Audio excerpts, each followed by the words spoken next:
M4 TV news కి స్వాగతం. నేటి ముఖ్యాంశాలు. M4 టీవీ న్యూస్ ప్రేక్షకులకు నిజాయితీగా, నిర్భయంగా ఎప్పటికప్పుడు తాజా కబుర్లు, భక్తి గీతాలు m4tvnews.com వెబ్సైట్ యాప్లు ప్రచురితం, ప్రత్యేక ప్రసారం చేస్తుంది. వార్తలు, ప్రకటనల కోసం సంప్రదించవలసిన సెల్ ఫోన్ నెంబర్లు 9666665026 9014163335. భైంసాలో సిఐటియు ఏఐటియుసి ఆధ్వర్యంలో మానవహారం ర్యాలీ, రాస్తా రోకో. సిఐటియు ఏఐటియుసి వ్యవసాయ కార్మిక సంఘం ఆధ్వర్యంలో భైంసాలో మానవహారం ర్యాలీ, రాస్తా రోకో చేశారు.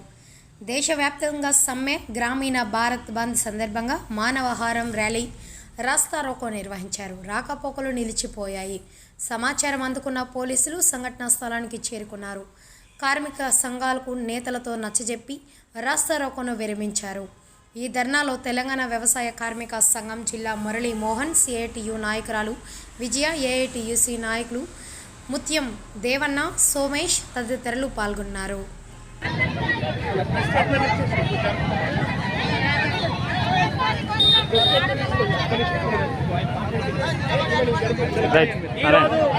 భైంసా పట్టణంలో అంబేద్కర్ చౌరస్తా దగ్గర రాస్తా రోకో చేయడం జరిగింది.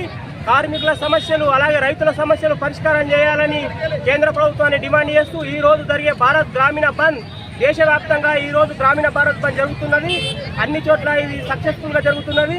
ఇప్పటికైనా ఈ కేంద్ర ప్రభుత్వం, మోడీ సర్కార్ కేంద్రంలో అధికారంలో ఉన్నది. ఈ సర్కారు రైతులకు, కేంద్ర ప్రభుత్వం రైతులకు మద్దతు ధరకు పార్లమెంట్లో చట్టం చేయాలా, అలాగే వాళ్ళకు రైతులకు పెన్షన్ విధానం తీసుకురావాలా, ప్రతి కార్మికులకు ఉద్యోగ భద్రత, పిఎఫ్ఈఎస్ఐ సౌకర్యం కల్పించాలా, అలాగే కార్మికులకు ఫిక్స్డ్ వేతనం 26,000 రూపాయలు చెల్లించాలా.